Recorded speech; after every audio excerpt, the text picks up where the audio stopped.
Ever since I saw the announcement of Khonjin House 2 back at the start of 2025, and then the first episode of the Geno show comes out, I knew I had to go back and watch every piece of Khonjin media that ever existed ever, because it was my absolute favorite series when I was a little kid, and still is. There is no other series that comes close to being as creative, as funny, as just all around goofy. And the fact that he was continually making these every week, this show did something to me. To stupid little kid me that was giggling at all the craziest stuff. This was back at the time when I was avidly watching Gary's Mod and SFM animations, and I still do. This show and content like that was a serious part in shaping who I am today, and it's crazy to think. And so to honor this show's return, I decided to create a top 10 list for my favorite Khonjin House episodes. But because there were so many on the list, it was like, first, okay, I'll do the top 10 and then I'll have a runner-ups. But there ended up being 10 plus runner-ups anyways, so I just made it a top 20 list. So here we go, my top 20 favorite Khonjin House episodes. Feel free to disagree, but you're wrong. Nah, I don't mean that. I actually had a hard time ranking these because they're all so funny in their different ways. I will also mention for this list, we're going to be going by the original episodes that you can find in the Khonjin House the Movie video. Also, if there's two-parter episodes, I'm going to count them as one episode, because in all rights, it would be one episode if he wasn't going by a weekly schedule. At least I'm assuming that's the case. Also, please go fucking subscribe to Khonjin if you haven't already. I don't know why you would be here if you weren't already obsessed with his content, but still. For number 20, we have episode 75, Bowling. I got you, let's go bowling. Oh yeah, I haven't bowled in a while. This is just one of those classic pure chaos episodes, but it somehow managed to show up this late in all the seasons. You go from Khonjin just being very large to the news reporting on it and calling out Bernie Sanders, which by the way, it is entirely his fault. And whatever slur they managed to call him was accurate. And then they just go bowling for no reason. The best part has to be the bowling scene though. I love Ruther as a character, and that will come back in a couple of other episodes for this. But the first time I saw this episode, when it came out, I laughed so hard when pins turned out to be Ruther. Those are some weird looking pins. You should have never fucked me. Other than that, I just like the small details in this episode about like the face that Khonjin makes when he gets hit with his own bowling ball, the sound he makes when he deflates. It's a pretty good one. For number 19, we have episode 56, Cat. Hey, what are you doing? This episode is different than every other one on the list, and that's mainly because I picked episodes that I thought were just the funniest. But this one is just really sweet. I like this animated cat, and I like how much Geno cares for it. It was very funny, though, to me, once Khonjin started raising the gun, and it just... Khonjin, no, please, anything but that. Well, alright. I don't really understand the implications of that. The first time I saw that, it just killed me. There's another bit later on I'll talk about that. But all around, very interesting episode feeling-wise. Then for number 18, we have episode 26, Crimis. See, this is one of those episodes that's not like typical Khonjin humor. This is like the B-type humor where it's not just goofy and random like a lot of the other episodes, but it's just very clever and well executed. Like, I had no idea what was going to happen when I first watched this. That, like, all of a sudden, Khonjin goes from being this goofy asshole to being this mastermind that outsmarts Geno out of all of his money. I don't think this is possible, by the way. I don't think you could just own the copyright to playing cards and charge such a ridiculous fee. But the thought that it is possible and that he could swindle him like this is just crazy. The real funniest part about me into this episode is once Santa shows up and just decides to T-bone him off the road and then be like, come on, you want to get a lamb chop or a Lamborghini? Let's go, let's talk, let's ride the dirty. Just the thought of Santa Claus saying this is fun. Then for number 17, we have episode 80, the finale. Rutger, are you here? Give us a sign if you're here. You have the wrong number! What a fitting way to end the series the first time around. There were just so many callbacks to other episodes. And I also love the concept that it's not just Ruther, but each time there was a different voice actor, it was just one of her sisters. But yeah, so the callbacks, you have the lock joke where it cuts to different ones. You have the weird guy on the phone from that one episode. You have the phone number from a couple other episodes. You have the weird visual swirls that came from the whales episode. If you don't know Khonjin House, you don't know what the hell I'm talking about right now, but that just goes to show how crazy this series is. Also, this is a long episode. Like, regarding just overall content, this is a big one. There are some some lines I don't necessarily like once Khonjin, I know Khonjin's freaking out, but some of the line deliveries are a bit weird. Also, whoever that other character is, I just didn't really care for that whole segment, not too much. Also, fucking Cocoa Puffs bird, ew. Same with episode 8, I'm just not touching that shit at all. But overall, this one's just really funny. The line, what I need you to do is poop out of your butt. I love how it just all happens to work out too. Like, the locksmith shooting him in the face, and that happens to be exactly what he wants. For number 16, I'm sorry I had to put it this low on this list. It is still a good episode. But episode 25, Teacher. My ultra for fuck. Yeah! And My father sucks. remember that one. After the many times I've watched this show, this is the first time I just look back at the images and see one of the classmates is just fucking ravioli. I remember when this one got real big. Before it got deleted and just that little snippet of text removed, I think this was his most popular episode. And for good reason, too. It's just so chaotic. The delivery of the shut the fuck up! Shut the fuck up! And just the way it pays homage to the cluttered, just copy-paste nature of the show. It's beautiful. It's a beautiful thing to see. I also love the subversion. First you think, oh, Khonjin and Ruther are actually getting along in some way. But then he just turns around to shoot. Now this is what you ought to be striving to. And I was an undercover cop the whole time he was the criminal. I caught him. Please, Khonjin! Which is what I would have said if I was a cop. I'm a murderer. This is also one of the best examples of the which is what I would have said jokes that recur through the series a good bit. And then just this random armless kid just demolishing the bed. It's just good, you know. I would have put it higher on the list, but there's just so many other ones I like better. So next on to number 15, we have the finale from season 4. So it says here your name is Gay Skateboard Man? That's about all I gotta say about this one. I just love Gay Skateboard Man. Because you know that his dad hates Gay Spaghetti Chef, but he's just trying. I love his disguise is just carrying a skateboard and having a huge mustache. I also love how Gino just doesn't know what the fuck a GameCube is. I don't know what the fuck a GameCube is. Look here, boss man. It's a nice episode to look into the side characters of the show. That's all I really say about it. And it's a callback to the fact that, yeah, Gay Spaghetti Chef actually doesn't work there. He's been fired since the first episode. Also, Khonjin's dad, Gilmore, is one of the best characters in the show by far. He's a different breed of silly from all the rest. It feels like a much more sophisticated silly. You know, like he's there applying for the job even though he's Gino's boss. And then he's just mumbling over his breath the whole time. He's like, this is kind of wasting my time. And then it ends up with Gino getting fired. It's almost like he's the orchestrator of this silly world. I know it's Khonjin, but being that he's the boss, it feels a little bit like he's the step up. Continuing on this track of Gilmore being goated, we're gonna do for number 14, episode 79, Old. I don't know who the fuck you are, but I could kill you like... I could kill you. You look like you have an easy face to just fucking... This episode is 100% delivery. Whoever voices Gilmore, let me look this up real quick. Shane McClaskey, oh my gosh, he did such a good job on this episode. The combination of him breaking character and making all these silly threats while he's just mangling different cans and bottles and chip A. You think that's the only one I could... My favorite one is when it's zooming on Gay Spaghetti Chef's face and you just hear a tiny little crinkle. You know, I hate the way he's fucking looking at me right now. I could just fucking... And then it turns out he never actually hated him. He just thinks he's beautiful and he wants some of that Gay Spaghetti Chef. Who is that beautiful man? Then for number 13, we have episode 53, Racist. You won't let me slay.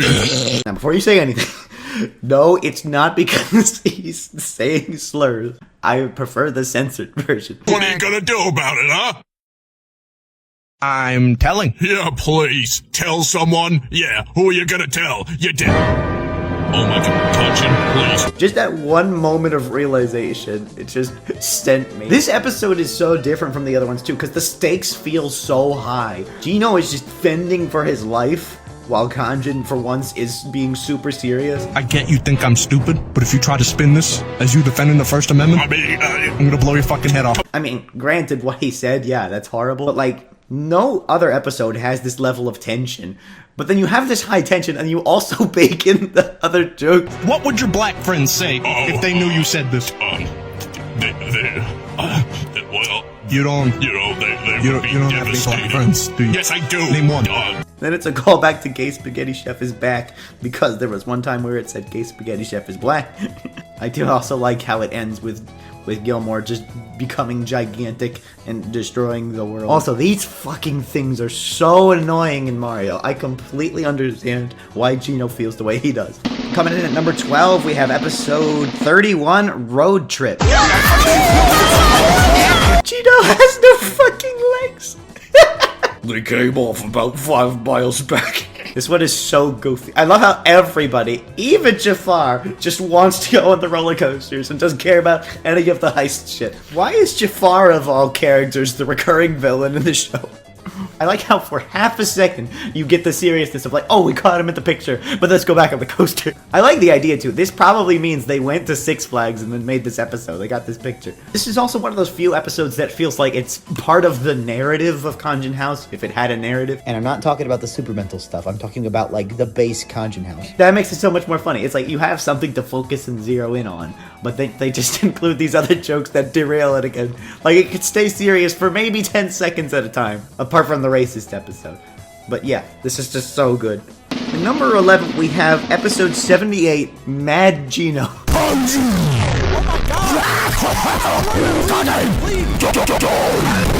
This one is too good. I wanted to put this one higher on the list, but I couldn't because it's just so stupid. It's like if someone made a Khonjin House parody, but it's official. Oh my god. And again, it's just so loud. So funny because loud noises equals comedy. What? I can't hear you. You have to speak up. For this video, I'm going back and watching all these episodes to see if there's anything I missed. And you've incurred the wrath of Gino. And also, the fact that he makes his standard noise, and then he turns into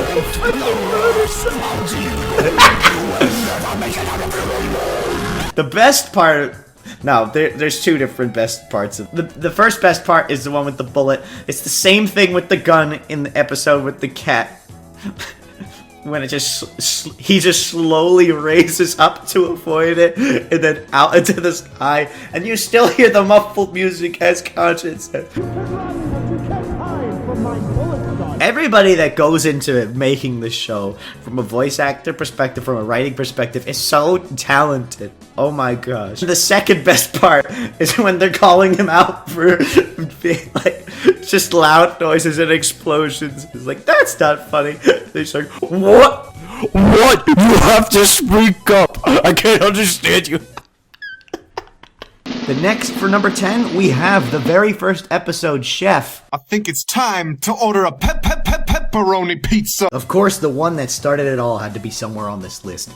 Even from, like, the promos, it's insane to me how put together this show was. For how nonsensical it would be. Just this premise you've got here. You've got Khonjin. He's annoying Gino, the person who owns the pizza place, and there's someone there who named Gay Spaghetti Chef who was working there for a whole 10 years. I was gonna say one day, but it took him 10 years to make a plate of spaghetti. There were definitely episodes that did better than this in terms of comedy, but for how good of a foot it started off fun, and of course the start of the iconic pepperoni pizza. Unironically, if I want to go get pizza, I will think to myself, I'm gonna get a pepperoni pizza. I have so much to thank this series for when I was younger, and it feels fitting that the starting point is this good. It's this goofy, it's this fun. I love it. For number 9, we have episode 19, Jafraud. Oh, what a wonderful day to make the pizza! Literally, the only thing I don't like about this episode is the fact that they said Wreck-It Ralph was a bad movie. Wholeheartedly disagree on that, but everything else just gold. Delivery gold again. Khonjin, I'm gonna go in there and try to fight Gay Spaghetti. You guard the door. Don't move. All right, I mean it. Don't you move. you got it. I told you not to fucking move. I'm right here. I never I left. despise every fiber of your being. Khonjin still speaks, but he's invisible. And then the way Cheetah responds, I told you not to fucking move. It's the perfect breed of nonsense. In their reality, yeah, this is just happening. This is just going on. But so this show has perfected timing. When I go back to think about how things just aren't as fun or engaging or interesting anymore, it's all about timing for me. Everything's either too fast or too slow, but this is just perfect. Same thing with how fast the Jafraud speaks. Khonjin's delivery, it sounds like a genuine curiosity interrupted saying, who the fuck is this person? Also gotta hand it to Dylan for having such a good scream when it came to being kidnapped by the goon bird. And of course, there's Jafar again, but this time he's not Jafar, he's a gay spaghetti Jafar with a bow. And then for number 8, we have episode 33, Spaghetti. Some people want to make it their own way, but I like it to make it the gay way. Excuse me, is that free? Is gay free? I'm just gonna come out and say it. Gay Spaghetti Chef is just really cute. Like, the way he just engages with the rest of the world, it's just a tinge more wholesome than everything else. Like, he's just trying to do his own thing. He's just trying to have a cooking show in this episode. And when he finally snaps, those brief moments where he finally snaps, also like in that one episode with the guy in the pipe, it just does something different, you know? Dylan gave such a good voice performance to Gay Spaghetti Chef, and I love him for that. Along with Gilmore and Ruther, Gay Spaghetti Chef probably has to be one of my favorite characters. And he's look at him! Gay Spaghetti, my beloved. But this episode 2 also introduced another interesting side character, Bill Bargain, who has a problem with just about everything for the sake of capitalism. And again, this is another episode that just has perfect timing. The snappiness back and forth between Gay Spaghetti Chef and Bill arguing about this stuff. That sounds expensive. The stick! The stick you use to make it a sauce! Bread! No. Shove hat. Mustache. Oh, I didn't need it anyway. Also, well, I think one of the best parts about this episode, which you'll either get or you won't, is when he finally makes the pizza. Khonjin's just standing there, like, frothing at the mouth. I didn't realize he was shaking at first, but then Bill just doesn't care whatsoever. So Gay Spaghetti Chef throws the pizza. Khonjin's neck just snaps and flips his head upside down because he's like, you threw away the pizza! I love just that awkward bit where they just zoom in while he's shuffling around for a receipt. You sold a fucking receipt. What?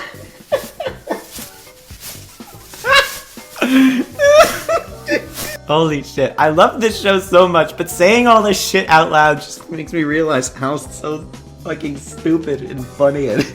Now for number 7, we got the first 2-parter episode, episode 16 and 17, The Heist. Rob the place of every fuck boy. I want every desk on my desk.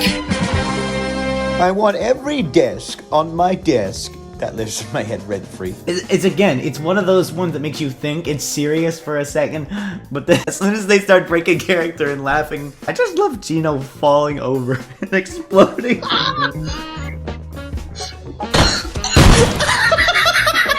It's always like when you think there's gonna be a story happening, and then it's just like, oh yeah, they're in their own restaurant again. Fuck it, just go. Alright, boys. It was a close call, but we're in and this is my own fucking restaurant. The recurring joke that anything Gay Spaghetti Chef would do just turns into the spaghetti. Oh! The map of spaghetti. It was across the fucking street! And then Khonjin, in his ever-loving lust for pepperoni, just kills them both, and then himself once there's no pepperoni. Yeah, there's just no way to know what happened to the pepperoni. Khonjin, just give us the pepperoni. Son of a bitch. Fuck you. I got it. I got the bed, yes. Okay. I love everything about this show. It's just... And a lot of the 2-parter episodes are really good. So for number 6, we got episodes 27 and 28, the private investigator ones. Something about this man was strikingly familiar, but I couldn't... Yeah, it's like you're using a mobile device. Again, it's a serious premise. Oh, I gotta be a private investigator going around Nickville Square. And then it just cuts back into the typical silliness. This one has one of my favorite lines. It's like... A distressing shriek from the intersection. I had to act fast. Hey! Could you please shut up? Crisis averted. So he needs to go someplace to think. So he just goes to Gino's. What's going on, Gino? Gino always had a funny way about him. One moment you're trying to order your classic pepperoni pizza. The next moment he's coming out from behind the counter with a baseball bat. It just gear shifts so fast back into being goofy Khonjin. It's so violent and loud and chaotic. I love it so much. And then Jafar comes out of nowhere. Jafar, I do you come back. Yeah. And then for number 5, we have episodes 23 and 24. T-shirt. Welcome back, everybody. My wife is a bitch. We're here at the beautiful Nickville Square Country Club at the notorious 4th hole, which is a par 26. That's right, it's the length of the Appalachian Mountain Range, and Khonjin here is exactly 1 stroke away from victory, much like my grandfather is 1 stroke away from having me inherit the family fortune. Yes, indeed, he procured millions of dollars as a con man. He sold bicycles to legless children. Gotta wonder how he does it. Oh, and here's the shot, and what a shot! What a beautiful shot! The shot is so good! It's over! Khonjin has won the game! I just recited that from memory, which is a token of how much I love this segment. That first segment is undoubtedly the best part of this episode. From the absolute nonsense read in this monotone golf person's voice, to the fact that hitting the golf ball equates to throwing the golf club. The shot fucking sucks. And then it just cuts to a t-shirt promo out of nowhere. I don't know if this is Danielle or, no, it's not Danielle, but whoever is doing the voice of this penguin, how furious they sound when they say, "What are you talking about?" And in the second part, we have the whole chicanery of Khonjin forgetting to get stuff for Gay Spaghetti Chef, and then Gay Spaghetti Chef being adorable again and just flipping out. "Oh, I'm sorry, I forgot to let you speak first. Oh, how horrible." And just the freaking chip at Abraham Lincoln is the Christmas tree. But the big thing about this episode that I never realized for a while, I think this has tie-ins to that secret unlisted Christmas video that Khonjin did, where he explained it's like, "I missed your graduation because I slept in." And I think this episode is a reference to that, because of all the things he keeps forgetting to do for Dylan, who voices Gay Spaghetti Chef. Be the star of your next Christmas dinner with the... I forgot to get him food. Khonjin House t-shirts will make for a perfect Christmas gift for any of... Oh, shit.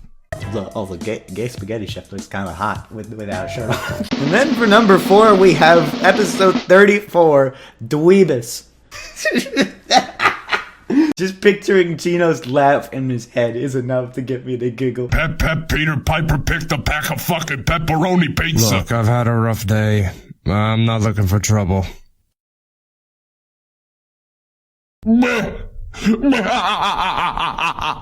Those little because you want the pepperoni pizza. Every line delivery in this was pure perfection. Khonjin being so unbelievably angry that he's a penguin. He just inexplicably is a penguin. And then it's another one that Ruther comes back, but also as a penguin. Why? And then you have the added bit at the end. "I can't die now. Not before I've played Dweebus, the video game." And this is also making me think back to that time where I actually tried Dweebus, the video game, which is a game that was made by Joe Gran, another one of these super creative friends. I'm gonna get you. Wait, there's 3 of them? Whoa, Wait, that's fast. stop, wait, Yeah. stop, Okay, I'm dead. stop, stop, Oh no! stop, Oh no! stop, I just go away! stop, You wait, No! Oh yeah, I forgot. Oh no! stop, No! I'm gonna get you. You could I'm stop! gonna get I'm going to get. Oh no! That game, I swear, had so much fun despite being in so much pain. And it's all because of Iggy G, you motherfucker. And I'm gonna say it too, all these episodes are so good that a lot of them could fit in many different orders and I would still be happy. But for now, let's move on to number 3, episode 36, The Best Game. Do you know why I hate this episode? Because it's the best episode ever made.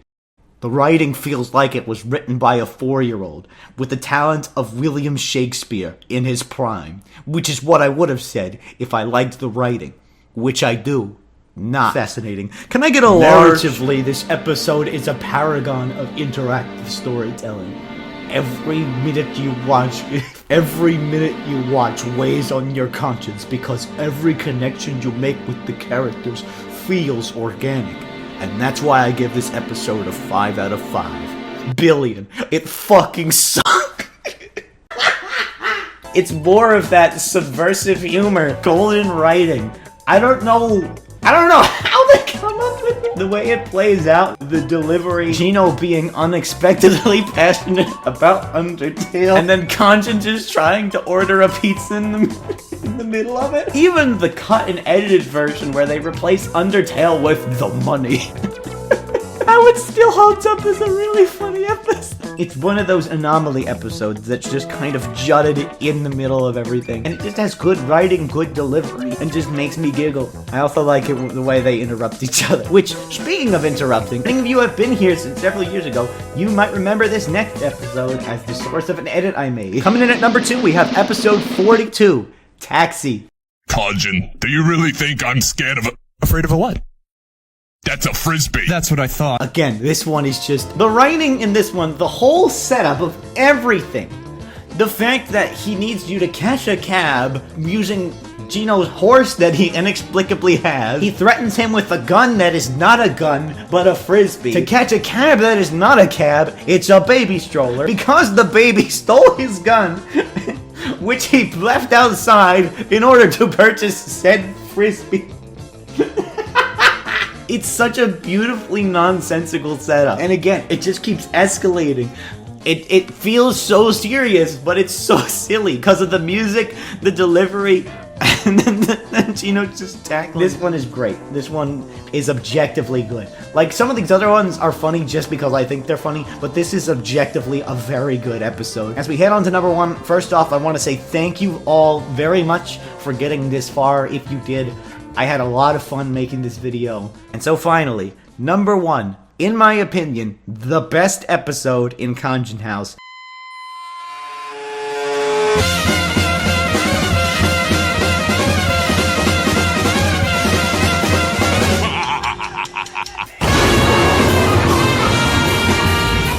We're rich, we're billionaires. I'm gay, I'm Gino's rich. behind the wheel, huh? Oh, good. I got something waiting for them when they get here. Yeah, piggy, piggy. Release the magma. What? Where the hell is the magma? I ate it. You ate the magma. I didn't know that you needed that. You know that lava is my favorite sweetie greedy treat. I mean, Gino, you should know a lot about sweetie greedy treats. You're a really fat man who probably doesn't take care of himself. And I don't mean that in an offensive way to bring out how utterly hideous you are. I'm just saying so that you see from my perspective that I was just really... Jesus Christ, what a shit! Who the hell is driving that thing? I think that's Gay Spaghetti Chef in the cop car. Why the hell is Gay Spaghetti Chef shooting at us? Wasn't that part of the plan? No, it wasn't part of the goddamn plan, you idiot! Oh, fuck it, Gilmore, come in. Hey, Dad, it's me! We got the money! We got the goods, but we also got police all over us. I get a good sniff of those goods. What? Anything special, Kentucky? Did you put it up to the walkie-talkie? Because I sniffed it. Dad, there's a lot of cops! Look, son, I know things have been tough, and you might be gay. Oh my god, Gino, it's a rectangle!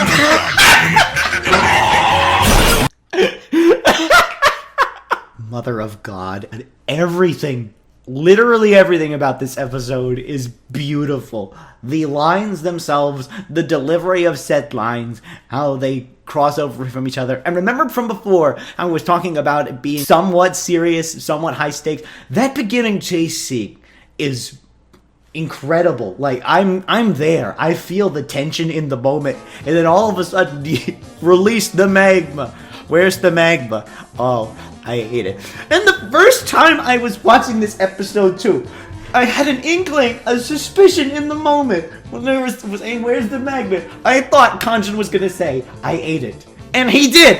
He ate the fucking magma. He consumed it. And then, of all people, Gay Spaghetti Chef is in the car behind them, shooting at him. And the part of the plan is to have them shoot. There he is. My favorite cute little gay man just driving along, shooting at them because it's part of the plan, and he doesn't understand. And then you have Gilmore wanting to sniff the money through the microphone so he can get away with the goods. But the best part, the best part of this whole fucking thing has to be the things are a bit tough right now, and you might be gay. Oh my god, Gino, there's a rectangle! It just cuts to a square in the middle of the road. It's like, okay, so we need an obstacle. We need something. We need something to get in the way. Oh, it's just a big yellow rectangle. And you know what it is? You know what it is? This is giving me the exact same vibes as Carl from Aqua Teen Hunger Force saying, "Who turned my friggin' car into a triangle?" Which, from that show, is my favorite line from that show. And this line is my favorite line from this show. Oh my goodness. This episode is so unbelievably beautiful in every way, shape, and form. And I have no qualms putting it at the very top. It does everything right in every possible way, and I'm so thankful it exists, along with this whole show, and I'm unbelievably overjoyed that it's coming back for a second season. I hope it doesn't do a Hollywood and make the second season shit, even though they've said explicitly in the first one they're gonna try and make it as shit as possible so it gets canceled, but I have high hopes. Thank you all for being with me watching this video, and I hope you had as much fun as I did making it. Peace.